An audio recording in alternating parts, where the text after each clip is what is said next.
நன்றி சொல்ல உனக்கு வார்த்தை இல்லை எனக்கு, நான் தான் மயங்குறேன்.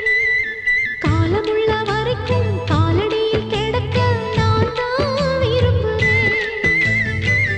நெடுங்காலம் நான் புரிஞ்ச தவத்தாலே நீ கிடைச்ச பசும் பொன்ன பித்தளையா தவறாக நான் நினைச்சேன்.